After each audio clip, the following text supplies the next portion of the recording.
What is good, y'all? Welcome to Let's Cap. I am your host, Ronald Kabang, also known as Youcapper from Sportsmemo.com at Youcapper Sports on Twitter. Got my guy again, Chris B. Capping, two P's, two N's on Twitter there.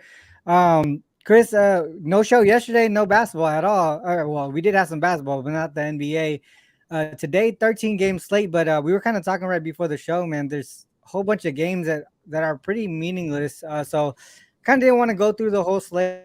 Just want to focus in on some of the key games where there was some going into them. So, other than that, man, how's everything been going? Yeah, everything going good, pretty good. I see. The weekend was crazy. It was bananas in the NBA, man. Sunday we saw two dogs win outright at 16 and 19 and 18 and a half point favorites. So that was pretty crazy to see the Yeah, Kings go down at home to the Spurs, and the Timberwolves go down at home as well to the Portland Trailblazers. So, I think they said that was the worst loss, in 30 years in the outright NBA. loss. Yeah, in Mhm. NBA history. Yeah, Yeah, I even went back in the database, RC, and looked at 19 previous and a half favorite point line. favorites. Previous favorite line greater than or equal to 19 and a half. Like nothing comes up. There's none. Yeah, It's crazy. that's just crazy. But yeah, it's But been yeah, it's been man. pretty good. It's been pretty good, RC. Ready to dominate the week, man. Last week of NBA. Let's kick it off strong and make some money, man. Yeah, I think I mean, it's always good to have one of those days where you don't have a show. Yeah, I was saying yesterday, it's been a while since I didn't have a show at all, like period. Because I do sports memo and stuff like that, so it was a good rest day, for me to get back on track. Also, I got a chance to dive into the MLB systems that I had for last year and all that stuff. Things are going well there. Man, just hoping we cash again this year in the MLB. So we'll get there though. And we're gonna focus in on the NBA on this show until the end of the season, and we're gonna have more data in the MLB. We'll probably touch on some MLB during the playoffs, but not too much. Just focus on the NBA for now. But yeah, let's get into the few games that we want to talk about here. First game, I think it was the Wolves and the Nets. Here, I'm gonna show my screen. Um, yeah. All right. So I know we. Oh shit, my bad. We kind of talked about this briefly before the show here, but what do you got on this game? What are you liking on this one? Yeah, so this one for me, I see you probably may have a little bit more support as far as SDQL wise, but I just feel like it's a really great spot for the Timberwolves. We just Yeah. I just kind of alluded to the meltdown that they had, in that last game at home, and they kind of need this game. If you look where they are, they're in the ninth seed in the West, only a game behind OKC for the final spot of the play-in tournament. I'm sorry, a game ahead of OKC for the final spot in the play-in tournament. So OKC is 10th, they're ninth. But they're also only 1.5 games behind both the Pelicans and the Lakers as well for the seventh seed. So they still have Hmm. a lot to play for in this spot. I see they're coming off, like I said, the big upset loss at home. And they I like that they are going to be extremely rested for this spot, and they also can leave it all on the floor. I know that's something that you always talk about. They don't play again until like really later in the week when they host they I play the think like a Spurs. 3 day So rest or something like that, yeah, right? it's Three like day. I think it's three days rest. Yeah, and it's the Spurs, right? Like, so you're not, I'm pretty sure they'll take that game more serious because they absolutely need to win and won't, try to do what happened to the Blazers done to Blazers, them yeah. before they host the Pelicans to end the season. They'll be without Nas Reed in this spot, who's done for the season, but I think it's a prime time bounce back spot. You look at I think narrative driven too. RC, you look at how bad Karl Anthony Towns was in the last game, and a lot of people have been kind of criticizing him for the loss. I think he only had like 3 points and like 5 fouls. Didn't play well at all. But and a lot of people may not know this, but Karl Anthony Towns is actually from New Jersey, so this is going to be a big game for him. Being so close to home with this game being in Brooklyn, back on the East Coast. So pretty sure he Yeah. have a lot of family and friends there. You look at this Nets team; they're not in the greatest spot because it's the last game of a home trip for them as well. So just knowing how much this game means to the Timberwolves, I jumped on them last night when they were a +1. Gave it out this morning on my show as well, and I actually still like the current number at 2. I think that they win this game, by double digits. Also, last thing I want to mention, I see that we always talk about teams kind of either really really close to a win or really really close to a loss. The Yeah. Nets they've been winning, but they haven't been covering. They won 3 in a row, but they failed to cover each one of those. And you look at their last game, they actually had a really nice lead against the Jazz before melting it down, and the Jazz had a chance to to win that game late in the fourth quarter. You hear Spencer Dinwiddie talk about it afterwards and saying, you know what, we just kind of like let our foot up off the gas. We got to be, a little more serious towards the end of the game. So I just feel like honestly they're a better defensive team. I think that they come in here, get the job done, and win the game. And taking them +1 or even -2, just says that they need to win the game by a bucket. Yeah, I took the money line too. Did you take the money line or did you? Oh, you got it last night at +1, right? It was still +1 this morning. You sleep on the West Coast, but it was still +1 this I morning. was asleep. This morning when I gave it out as well. But yeah, I mean, I still the money line right now. If it's -2, the money line is probably what -125. RC, what would that be? What is a -2? It was minus 125. Yeah, minus Okay, 125 when I okay, got it. It was minus 130 right before the show that I saw. So still there. yeah, absolutely Obviously, playable at that I wish I would have number. had it at the +1, but I think they're gonna win outright, like you said. Yeah, If we look at, we know the Wolves obviously a little bit different than they were prior to the trade deadline, right? To prior to All Star break. One thing that I did look at was them after the All Star break at home specifically, 25th in offensive rating, right there. They are playing pretty good defense here. Obviously, the Wolves also, this is at home, but they're on the road, so you can see that they've been struggling at home. But since they're on the road, if we look at that, um, they actually been doing pretty well on the road post All Star break, right there in the middle of the pack. So obviously there's a big gap between home road splits for both teams here. If we look at from a record perspective, we go here. We go Wolves. Sorry, this I was just kind of diving into this. So you were mentioning, how you were mentioning extra days between games here. So what I did look at while you were talking was the Wolves when they have at least 2 days of rest between this game and their next game, going from road to home. Sorry, home to road. 6-3 straight up, 6-3 against the spread. For the most part, they've been dogs in that situation. When they're a favorite, they did win and cover both games. Obviously, not the same level, right? Rockets and the Magic, but the Nets, like I said, they kind of been struggling at home recently. So if we go Timberwolves post All Star break, we just say on the road, they're 7-4 straight up, 7-4 against the spread. Um, as a favorite, only one game as a favorite. Similar line here, exactly at -1. But I think the Wolves right now are -2 or 2.5. That's why the money line went to -130.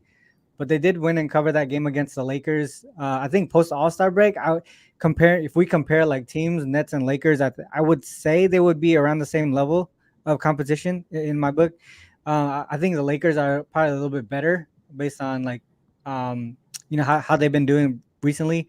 But for the most part, at least it's something that we can use a comparison for. So I think this is a situation the Wolves can win outright. If we go on the opposite side, right? We talked about the offensive struggles for the Nets post All Star break, specifically at home. 4-5 straight up, 3-6 against the spread. Obviously, we're looking at them to just win the game. On average, we're seeing that they're up in this spot. But if we look at comparable teams, I feel like this is a situation where the Wolves not only better than some of these teams here, but also just has a greater motivation, right? If that makes sense. So, like you said, they're what is it, like a half game up or 2 games up from the 11th spot. Can't remember now. Is it a half one game? game. They won one game ahead of One OKC. game, yeah. So every game counts the rest of the way. So the motivation is definitely on their side. With the Nets, I mean, obviously the Nets still got to win outright to stay out of the play-ins, but at least they're guaranteed to go into the postseason. What up, Munaf? What's going on, gentlemen? What up? What up? Chilling, chilling. This is the first game. Did you on the Wolves? Uh, Sorry, Wolves Nets game. no, I didn't have anything for this. I'd probably look at Minnesota. Coming off of a loss like that against the the Blazers, where we were like close at 19 for them. Yeah, They've been playing pretty good defense. I got to give them credit for that. I mean, ever since Cat returned, their defense has really turned up. But I know they had like a bug going around with an illness from Anthony Edwards and other guys. But I think this is a good bounce back spot for the Minnesota Timberwolves. I know Brooklyn has been playing well, but they're feel like they're kind of cemented into that sixth spot. I know the Miami Heat are only 2 games behind them, but I think the more desperate team right now is the Minnesota Timberwolves. Yeah, yeah, that's kind of what I was talking about. Just having more motivation to win this game here. Yeah, Obviously, that doesn't guarantee a win, but I think that that's definitely a sure. factor in how they go into playing this game.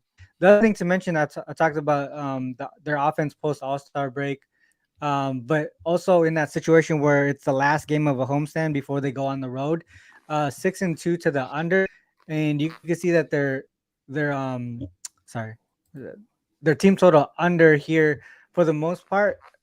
When they go under huge. If they go over, it's barely going over here. So for the most part, I think in these situations, their offense tends to struggle a little bit, averaging 110.1 per game. I think the Wolves defense, like you said, has been playing a lot better. So I would say that's the way to go here. Um, did you guys see anything from a prop perspective? I know Mitch was mentioning Kyle Anderson rebounds and assists. I didn't have anything as far as props for this game. I Cat is questionable, right? Officially on the injury report. Yeah, he is questionable officially. Yeah, I would think he plays this game though, with how important it is. yeah, I would think so too. I was just gonna say, I think even if he does or doesn't play, you maybe want to look at Rudy Gobert rebounding props because um, Brooklyn, I think since the All Star break, has been either the worst or the second worst rebounding team um, since that span. And I know a lot of us have been cashing on opposing centers reboundings going up against the Brooklyn Nets. So I think that might be worth a look here tonight, whether they want to go Rudy Gobert or even if Cat does play tonight. Yeah, I mean that would be correlated with the Nets struggling offensively too, right? Because Yeah, then that's a yeah. whole bunch of rebounds. Yeah, I like that. That makes a lot of sense. So that definitely is correlated with that. Any last comments on this one, Chris? Nah, not. I missed a lot of games on the board, but based on what you was just showing us, it sounds like to me not only the you know the point that we're getting with the Timberwolves or the money line that you lay with them, but it all seems correlated to the Nets team total under as well. You got right what you got up right there shows that they're 6-2 to the under on their team total, and it continues to be overpriced. I mean, they're going in about average of 10 points, and we think the Timberwolves are going to come in here and play the type of defense that we know that they can and bounce back in a big way like they were 2 weeks ago when they went to Golden State and won, and then followed that up with a no rest day in Sacramento where they were able to win again and hold both of those teams under their team total. It sounds like they should be able to do the same thing to the Nets. So I didn't play it, but I think it is correlated. This morning I talked about it on my show. I think the game goes under. The total has dropped from 227.5 down to 224.5, but it may still be some meat on the bone there for potential Brooklyn Nets team total to go under. Yeah, I like it. Just one more thing before we go. I wanted right when you were talking, it made me think about home versus non-conference after the All-Star break. 0-4 against the spread there. So yeah, a lot of things are kind of pointing towards the Wolves. Also, that team total under is a good look in my opinion as well for the Nets. All right, let's go on to Celtics Sixers. All right, Celtics Sixers. Obviously, I think the Celtics are still trying to get to that number one spot. I don't know how realistic it is, but it seems like they're still motivated to try and get there. Chris, you got something? I was gonna say it's still pretty realistic. I see. I think they're only 2 games behind the Bucks. If you correct me if I'm wrong. I think they're only 2 games behind the Bucks, and these teams have about 3 or 4 games left to play throughout this week. So it is pretty realistic, I see. For the Celtics, you Yeah, said? mathematically, right? Like, Yeah. do we see? So if we look at their schedule, though, do we see a situation where the Bucks will kind of? So if we look at who they're playing. We got the Wizards, Bulls, Grizzlies, Raptors. Do we see a situation? So you would think that they beat the Wizards, right? Um, Absolutely. Yeah. the I mean, Bulls on their their both teams on the entire second leg starting of lineup is back-to-back out. games, and we know what was that? I said there. I think their entire starting lineup is out for the Wizards. Yeah, exactly. So I'm actually surprised it's at -13. So we would probably think that some of the Bucks guys will sit, especially with the first leg of back-to-back games. But we know the Bucks do well in second leg of back-to-back games as well. So I would assume that they do pretty good here. This one, I guess we want to see how motivated the Grizzlies are for the most part. But I think they aren't they like locked into their position as well, or are The they number still fighting for? I two think they're seed, locked right? in at two, I right? think I The think they're pretty much Grizzlies? locked in. Yeah. Yeah, Yeah, Grizzlies are Grizzlies are pretty pretty much locked locked in at in. 2, so I Yeah. would think that they chill as well. Raptors got something to fight for, but I just feel like I don't know. They could win the last 4 games. I mean, that's I just think my they're thought. That's what I was kind of saying. yeah. Mathematically, yeah, they could still make it, but I just don't know if it'll happen. Um, but yeah, so that's kind of what I meant. I know that mathematically it still makes sense. But yeah, so this one here, also the Sixers coming off of the loss here. The Celtics actually own the regular season series 3-0, and we know it's crazy because Sixers has been one of the best teams as far as the revenge angle. They just can't get their revenge against the Celtics. What are your guys' thoughts on this one? Let's start with you. Yeah, I mean, like you mentioned, it just feels like the Boston Celtics have the Philadelphia 76ers number, right? I would think that did I see that Jalen Brown was questionable here tonight on the injury Yeah, report? questionable. Yeah. He is, Yeah. and Robert Williams is out as well. Yeah, so it just feels like it should be a game where Joel Embiid, I mean, should have success as he's had all season long against this, or against any team, especially now without Robert Williams, they're obviously their best defensive player, not really there. I mean, we're really having Al Horford matchup on Joel Embiid that could get him into foul trouble. Um, I think for the Sixers here tonight, again, we talk about motivation and things like that. They, I think they want to get this game and avoid the season series sweep against the Boston Celtics. I think they're pretty much cemented into that. I think the where they're third right now in the standings. So I really don't think that they can move here. I think Boston Mhm. has a game tomorrow, I believe, if I'm not mistaken, against Toronto at home. So I don't know. RC, if you want to look at how Boston does on the front end of a back to back, I feel like my guess is that one of Jalen Brown or even both guys sit tomorrow against the Raptors. But as far as tonight, I'll lean with the home team. Sixers have been really good at home this year. And Mhm. I think it is an ultimate get up spot for them to kind of, avoid getting that season sweep from the Celtics. Yeah. So this is Celtics on the first leg of back-to-back games. They are pretty good. 8-4 straight up, 8-4 against the spread. Obviously I I saw a lot of things that kind of pointed towards the Celtics as well. I know Chris just passed this one on. Celtics with a tight line, three within the threes here. So either uh favored by 3 or less, or a dog of 3 or less. 12-4 straight up, 12-4 against the spread, 13-3 to the under. Yeah, that was more Um so for underlook, I see, than the Mm. side. yeah, yeah, yeah. I was gonna say Because that. A lot of things without kind of Jalen, you yeah, that makes a I was lot gonna of say sense. Here's the without Jalen Brown. so I did look at without Jalen Brown too. I actually already have it up. Um, so the Celtics without Jalen Brown this season, they're actually 9-3 straight up, 9-2-1 against the spread. For the most part, he's been missing the games where they obviously could just win without him. But we do have some games here where so they played the Bucks, they played the Grizzlies here. I would say Knicks at some point was a pretty good deal, a pretty good matchup as well. You got the Heat here, so there is a mix of good teams, not only just the Hornets and the Pistons and stuff like that, but there is a mix of good teams in here where they did cover. The most recent one is against the Knicks here. They did lose by a good chunk, 109 94. I forgot who else would miss that game.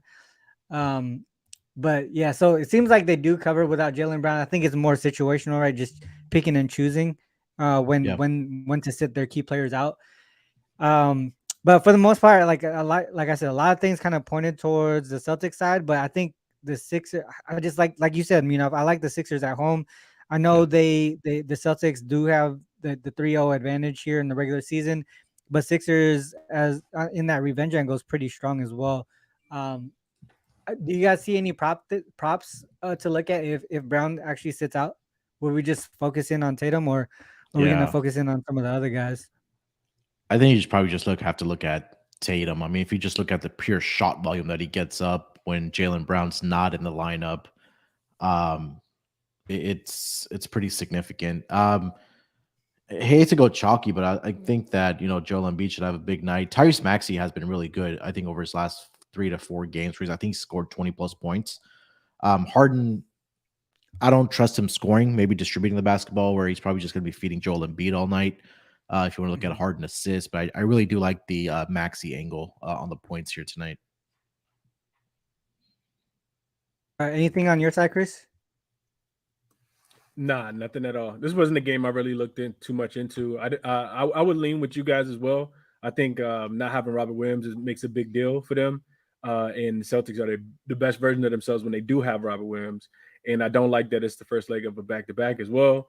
And the Sixers probably do want to win this game for everything that you guys mentioned. Also for still campaigning for Joel Embiid to win, MVP, and a big win against the Boston Celtics would help. So I would lean, the home team in this spot as well. Also lean towards the under, especially if Jaylen Brown doesn't play.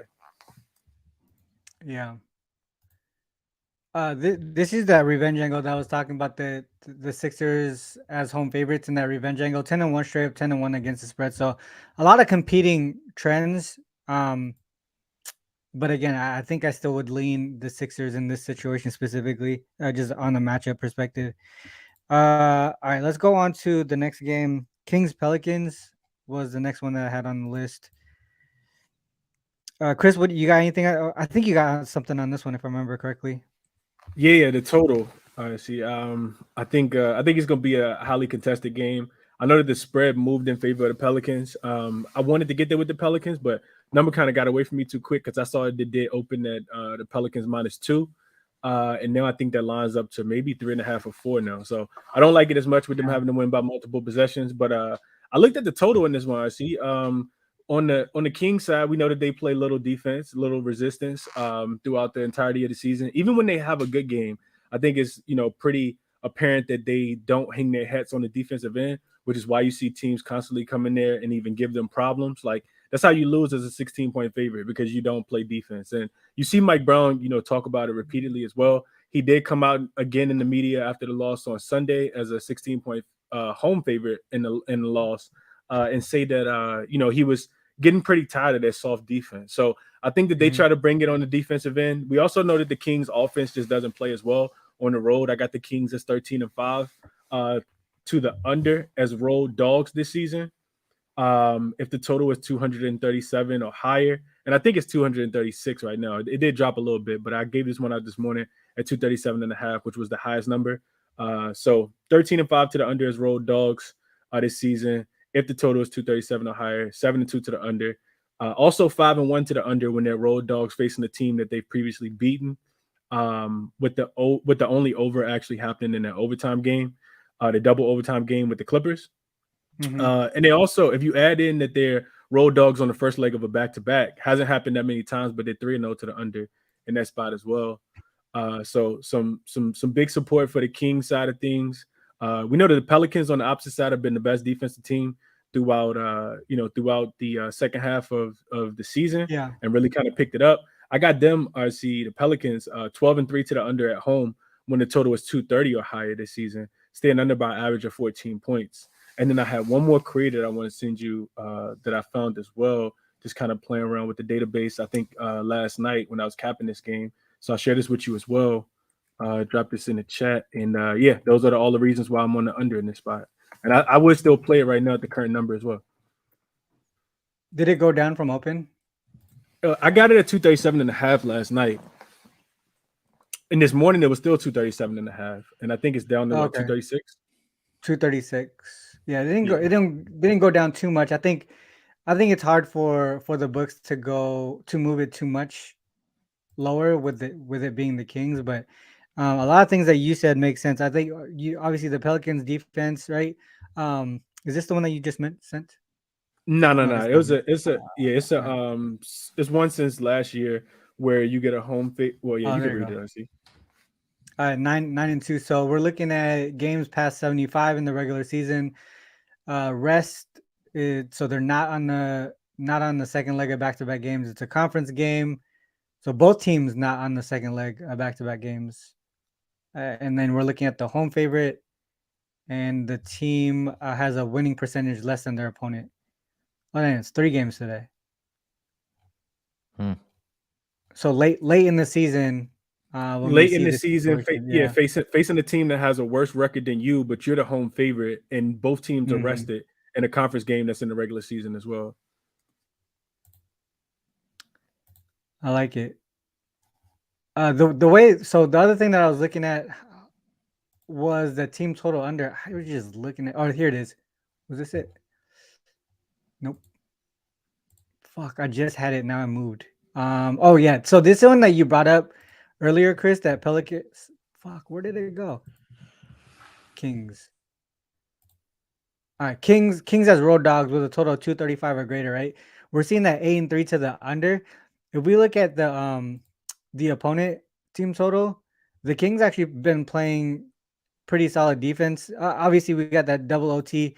They probably went over in regulation. Obviously went over in regulation, but other than that, the opponent's team total is 9-2 to the under. And we know the Pelicans. They've kind of been playing a little bit better defense, but I think the number being this high, would you look towards a team total under on the Pelican side? I would. I don't know. I don't think so. I think the game flies under the total. Just put it like that. I think it's like a Combined. 229 game, right? I think both of them go under their team total because, like I said, I think Mike Brown is going to light a fire under his team to play. Bring it. A much better defensive effort as well. And on top of that, I think the Pelicans just play really good defense. So I see both of these teams go under the team total, which is why I think I see a little bit more value in the actual total. What do you think, Munaf? Yeah, I agree with a lot of guys or a lot of things that you guys are saying. I mean, I also looked up if you want to flip it to the for the King side, just this season. If you want to query looking at their road games, and then also adding in after that, their opponent win percentage is above 500. I mean, that gives you a lot additional support on the under as well. I like that. And you got a couple. Well, this one always is gonna be there. Just fuck up all the averages, but you even have one OT game that went under here. Yeah, I think the under. Did you take anything on this one, Munaf? I wanted to get there with the Pelicans, but I just feel like the line kind of got away from me at that point. I Yeah, mean, fuck. I said Pelicans last night too. It was at yeah, like I missed It it was too, but two. Yeah. you're yeah. right. Yeah. But I 100% I agree about think what Chris is saying about the under. yeah, the under does make a lot of sense here. You would think it's correlated too. You think if it goes under, it's probably a Pelicans pace in Yep. game style. So Yeah. I like it. This is from again or ooh. So this is since 2010 regular season after the All Star break on the road, coming off of a home loss as a favorite. All right, so home loss as a favorite of double digits, and then they're facing a team. Oh, wait, opponent previous. So that means their opponent in the game that they just lost had a win percentage of 50 or greater, and their opponent's coming off a home game. So it's pretty situational here. 13-2 to the under. Doesn't happen too often, but actually has happened a few times here in more recent seasons. Says to go to the under here. So just kind of processing this real quick. So if we say they're on the road, that means their opponent has been at home for multiple games, coming off a loss as a double-digit favorite against a team with a winning record. I see. Real quick, while you process that, I'm thinking the same thing. What if we took out the opponent win percentage part? Because it makes sense that if you lose as a home favorite of 10 points or more, and then you have to go on the road in your next game, it makes sense that you're going to play better defense, right? So there we go. Yeah, Okay. So yeah, even if you take that out, it just makes sense to, it's Close still to pretty you know, good. 80%. Yeah. That's a hell of a query. Shout out to ooh or oh. That's Like what I that said. one, Yeah, right? is that one time? Remember me up? Ooh, Yeah, oh. good stuff, man. Opinion on Hawks versus Bulls. All right, let's finish this one up real quick, and then we had one more right after, and then we'll go to the chat for games. Um, anything else on this Kings Pelicans? I think you guys may have talked me into this under. It hasn't moved to the point where I feel like it's out of range. I think 1 point down. I think it's still pretty good. I think if it gets down to like 234 or something like that, then maybe it's out of range. But I think I the see. way Real that we're quick. seeing now, some of the averages it makes sense. Real quick, I see. Can we look at the Pelicans at home post All Star break? Well, no, let's just look at the Pelicans at home with a total of 230 or higher. I think that's what I had in my notes. I actually want to get there with the Pelicans, even though the line is moved.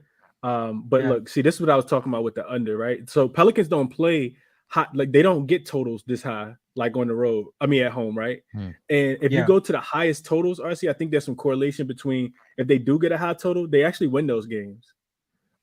So like, what are the highest totals? I feel like I looked at it, I didn't write it down though. Like, if we On just here. sort it by the total, and Yeah. Yeah. the high Oh shit. games they Yeah. win, right? Yeah. So yeah, that's what I 232 or meant. higher. Yeah, that's what I meant. So I like the Pelicans and I like the under. I didn't play the Pelicans. Like I said, I didn't get the best line, but I still feel like they win the game today. I think this is. Oh man, I can't find it. I had something on the Pelicans as well. I think it had to do with revenge. Oh, here it is. Uh, so so we got home favorites, revenge as a dog. Yeah, so a revenge game where they were a dog in the last game, and I put the game number is within 15 games within each other. I couldn't find like a specific time frame, so I just said within a number of games, and then they're not playing each other in back to backs during the regular season. So 63% since 2017. This says to take the Pelicans on this one. So the way that I look at it from a system perspective, I don't try to go for like the 80% low volume, 90% whatever.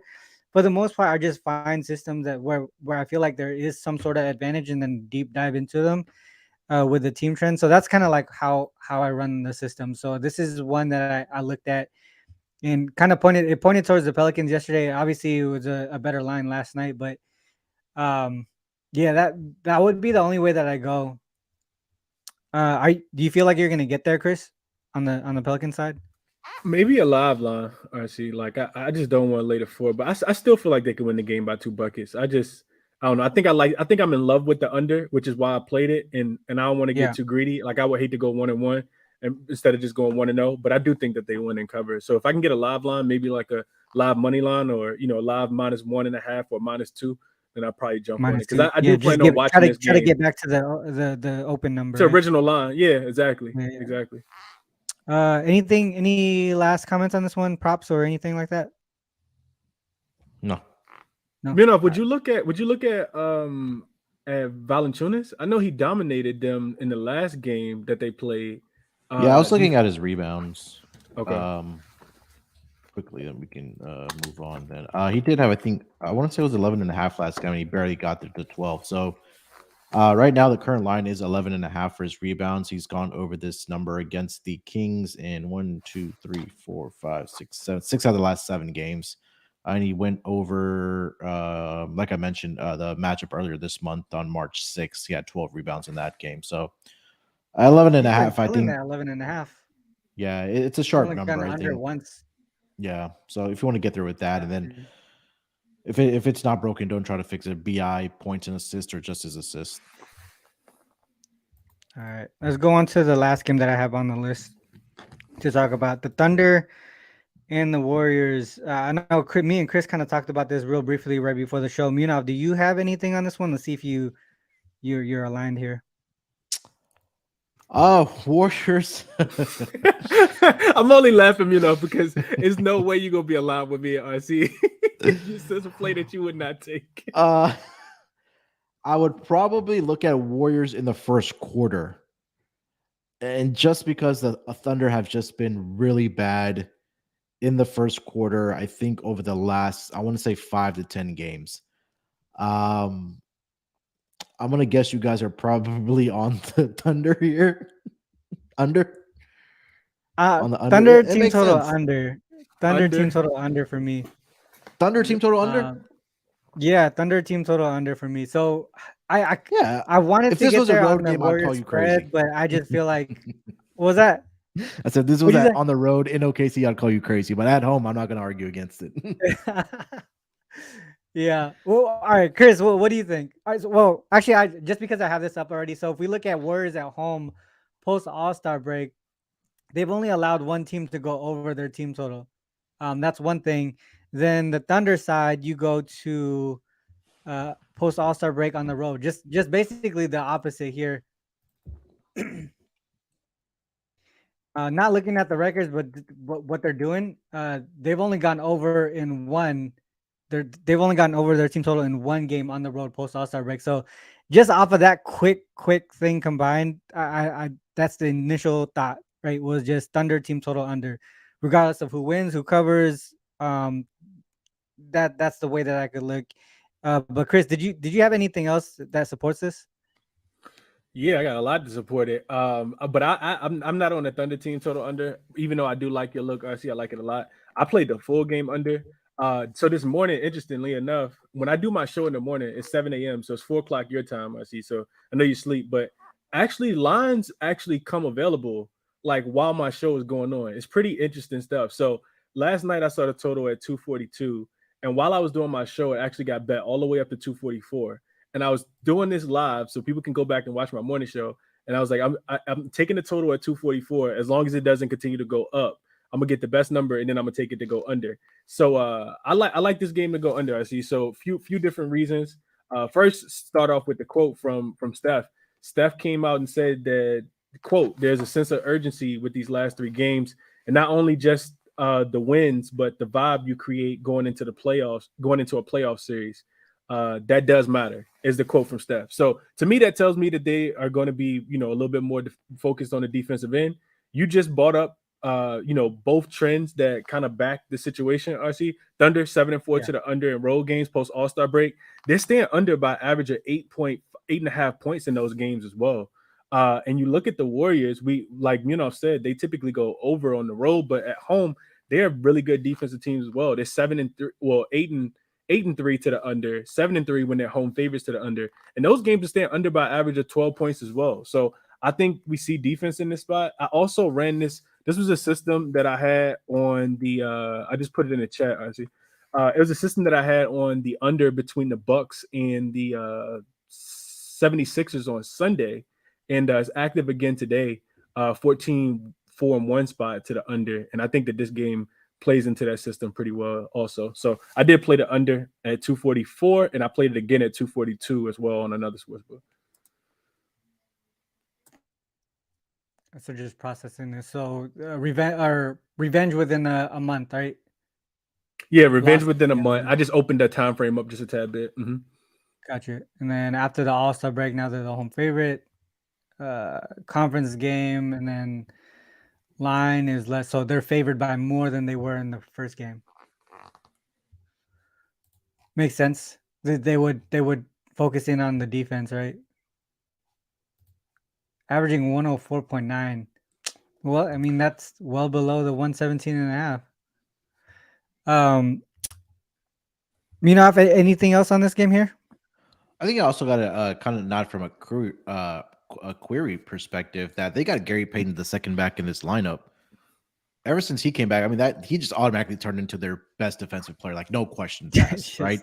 And if you kind of look at it, even if you go to NBA.com/stats over the last 4 games for the Warriors, they're number 5 in defensive rating at 108.8. Mm-hmm. So I think just having him, having a defensive presence, that makes a world of a difference. So yeah, I mean, I'm not going to argue. Their offense hasn't been that great either. They've been turning the ball over at a very, very high volume.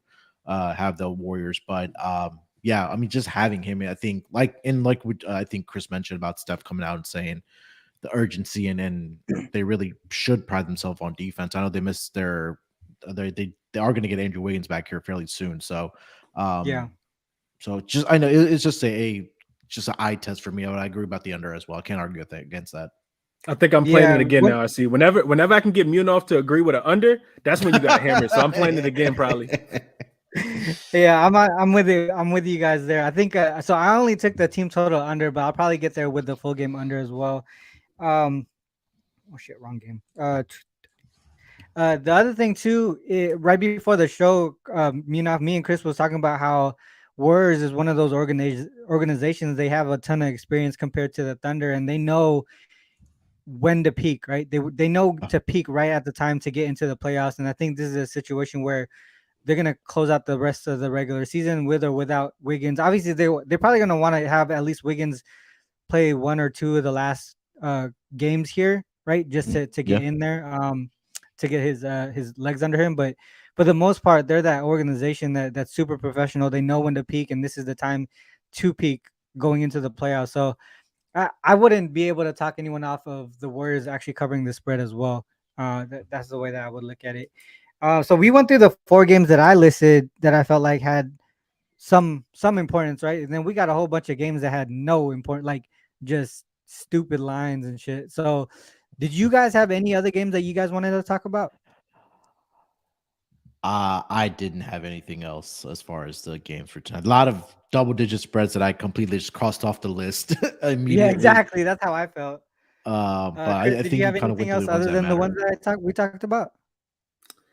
Nah, I think said it perfectly. I mean, we could deep dive into these games, but like we can try to find angles, try to find props, but do they really mean anything? Like I said, we just saw we saw double digit 15 point more or dogs win in these spots, and we also saw the Raptors absolutely crush the Charlotte Hornets at home the other day as well. So it's Yeah, really just hard to define who is going to show up and play well. That's something that is really hard for us to cap. So I think it's yeah, easier just to kind of keep your money tucked in your pocket unless you find a prop that you absolutely love. But I wouldn't play anything that I like.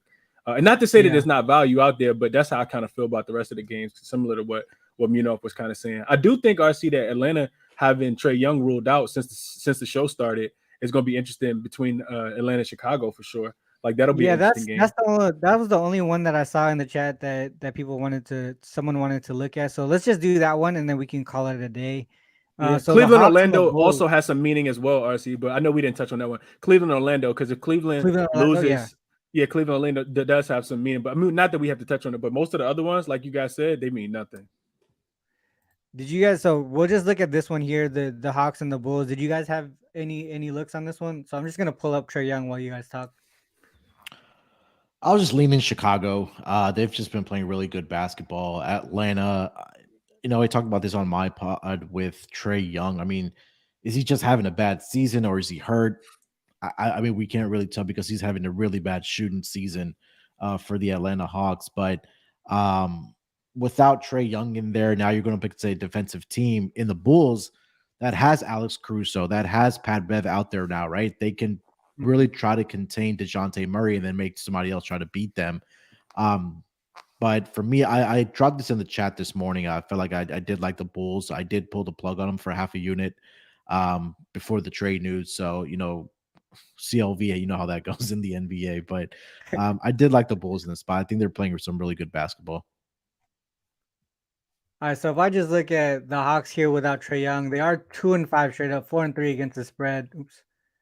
Um, Losing by an average of close to 5 points here. They lost their last 5 in a row without Trae. It really is the offensive side of the ball. You can see a whole bunch of DPS, delta points scored under their team total. So, yeah, I can only agree with you on the Bulls there. Chris, anything on this one? The spread went up to 5. RC, the only thing I was going to add with Trey being Yes, ruled right out, at it was the at number, 2. right. So it went up to 5. It's like the books watching the show, and then set the line. But yeah, I would agree with everything I've just said. We when we talk about the Hawks, I see one thing we always talk about: previous home, then they go to road. It is not a pretty sight, man. I know that Yeah. they just beat it. They also coming off the double overtime game, right? I know they had a couple days in between, Yeah. but I keep 3 and forgetting how 15. bad the score is. I never forget. That's why I never back them. I'm like, what did they play at last? What are they playing at today?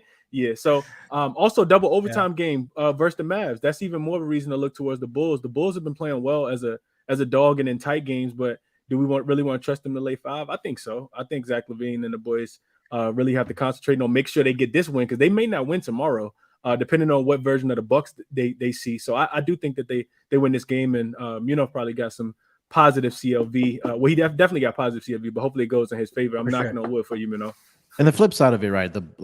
The Hawks have the Bulls here tonight, but they go home against Washington tomorrow. So that's the thing that's a game that they probably think that they can get with all the injuries that the Wizards have right now. We talked about it earlier that they don't have. KP's not playing. Monte Morris is out. Denny Avdia got ruled out. Monte Morris, I believe, is out, and then Bradley Kyle Beal. Kuzma. Yeah, Bradley Beal, Kyle Kuzma. So their top 5 guys are all out. So maybe the Hawks are thinking, hey, okay, we'll let this game slide. We're still in that playing bracket tournament. There's no way for us to fall out. just go home tomorrow, take care of business against the Wizards, and then we'll call it a season and see what happens in the play-in tournament if we can make the playoffs at that point. Yeah. Munaf, I know you already took the Bulls, but do you think they go over their team total? I'm just looking at this one here.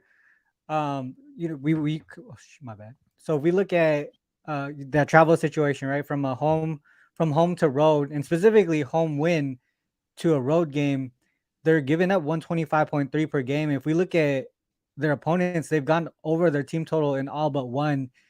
If they cover and win, would you think they go over their team total? Yeah, I would think so. You could go either over on the Bulls, or I think you could go under on the Atlanta Hawks, under 112.5, because you mentioned without Trae Young, they're averaging about 110, 111 points per game. And now you go up against a defensive team in Chicago that has been really good in the second after the All-Star break. So, yeah, I either Bulls team total over, or you could go Hawks team total under if you want. All right. So, where'd it go? So if we go Bulls side, I want to actually get on this game, but I can't. Probably not going to take the spread, so I want to make sure I do this right. Either the Hawks team total under or the Bulls team total over. So if we go Bulls and we go after All-Star break and at home, so 5-5, 5-5. So it's actually nothing significant there. If we say that they're the favorite, 4-1, there you go. I might get there with the team total Bulls over. Yeah, and then on the flip side too, like the Atlanta Hawks, I think have been one of the worst defensive teams since the All-Star break. Yeah. As well. So a couple things that are working in your favor there for the Bulls team total over. They're at I think 23rd in defense. Post All-Star break? Whatever you had up last 4 games, or if you want to go that post was last All-Star 4, break. yeah. I'm going to do post All-Star break, see where they're at just in general. Yeah, 27th. Yeah. Bulls offense has gone up. I know they were struggling for a bit, and so yeah, I think I'm gonna get there with the Bulls team total over. I missed that spread, so that would probably be the way that I kind of ride with you in that game. 117.5. I see. I just looked it up for you. Yeah. Okay. 117.5. You would think that even without Trae, let me just see their pace of play without Trae.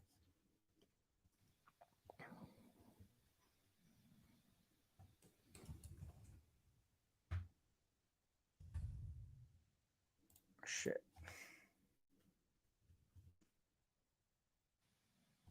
It does come down a little bit.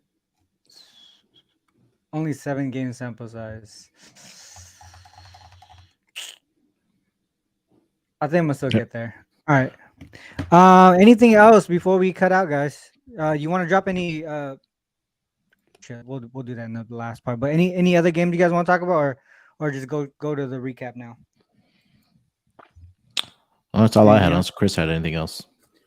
Yeah, nothing else for me. I see. Cool. I think it's good. All right, let's go to the recap section now, or top looks. I'll stop sharing my screen. Let's go with Chris first. Drop what you want to drop for the viewers here. Okay, so 2 plays I want to drop. The Sacramento New Orleans under 237.5. I mean under 236 right now. I think is playable as well. OKC and Golden State to go under the current number. I think the total is still 242. So 2 unders that I like. I hopped on the Timberwolves, like I said, gave them out at +1, but they are -2 right now. I probably will go official with the Timberwolves again. Probably just take them on the money line at the -1, the -130. I like that number a lot. Honorable mention, I know we didn't talk about it, but Cleveland, Orlando, I think that game goes under the 222. Both of those teams have stayed under in both of the games so far this season. It's the first of one of those little mini series of back-to-backs as well. And Orlando hasn't given up on the season. They've covered 9 games in a row. They've been doing it with their defense. Cleveland also, struggles on the road offensively at times. And I think that this is a defensive game. So honorable mention would be Cleveland, Orlando to go under the 223, I think is what the number went up to. But I didn't play that one officially. OKC, Golden State under, Sacramento, New Orleans under for me. I like it. All right, Munaf, what you got? Yeah, the game that we just talked about, I got there with the Bulls. I still like it at 5, man. I think this is a good spot for them. They'll come out here and take care of business, especially knowing that they have Milwaukee, on deck, and we don't know who is going to be in or out for the Bucks tomorrow. But I think Bulls come out Yeah, here at home, take care of business. Not sure if it is their last home game of the season, but regardless, I do like them in the spot here. Did also play Kevin Porter Jr. over 2.5 3-point shots made here tonight against Denver. I think he's hit 3 or more in, I want to say, 4 or 5 straight games. So I think he should have some success tonight against the backcourt defense of the Denver Nuggets. Those are the 2 official plays that I did have for the NBA. cool. Did you? I know some people were asking about baseball earlier. Do you want to drop? Do you have any baseball plays today? Yeah, you want to give out your NBA first, and then I could give out my Yeah. baseball Let's one. do that. All right. So for me on the NBA side, the Wolves money line, I did get it at -125 earlier. -130 is still pretty good to me. The Thunder team total under 117 and a half was the other play that I posted, that I played earlier.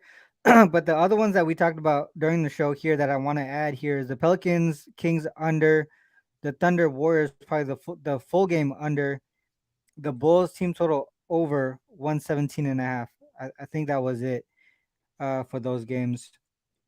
Yeah, that was it. That was it. I don't think I did anything with the Celtics Sixers. I think I leaned towards the Sixers, but I'm not gonna bet anything there. All right, yeah. Let's go to the baseball, and then I'll add whatever I have for baseball as well. Yeah, so I did play last night the 9.5 on the over for the Blue Jays and Royals. That's moved to 10. I'll say this: I think that you're getting some value. I know it's Kikuchi Day. We've talked a lot about that last season. We was ski and all that, but um, I was watching this game last night. I think that again, there's going to be plenty of offense in this game, right? Last night, Brady Singer was on the mound for the Royals. He's by far their best pitcher. They were able to put up runs last night, but I think tonight Blue Jays will be able to contribute to the over here as well. We talk about Kikuchi. Chris Bubich has not been very good either. Also, we talk about weather, wind blowing out in Kansas City here tonight. It's close to 19 to 21 miles per hour, so that's only going to help the hitters. Also, the umpire in this game last season was 13-6 towards the over. So I Mm-hmm. do like the over 9.5. If you want to play Royals first 5 team total over 2.5 at +115, that's some nice plus odds there. And then I also took the Orioles over 3.5 for the game, their team total. Andrew Haney is a guy that has not had a lot of success against the Orioles in his career. He does get the strikeouts, but I feel like the offense should break out here tonight for the Baltimore Orioles. So I think that 3.5 was a little conservative. And then I took the under in the Rockies and the Dodgers game here tonight. Marquez has been a pitcher that's been really good on the road for the Rockies. Obviously, when you talk about Coors Field with Rockies pitchers, their ERAs at home are definitely going to be inflated. But I want to say when I was looking at this, I should have my notes in front of me. That the last 7 games that Marquez has pitched in LA at Dodger Stadium has seen 7 or less runs.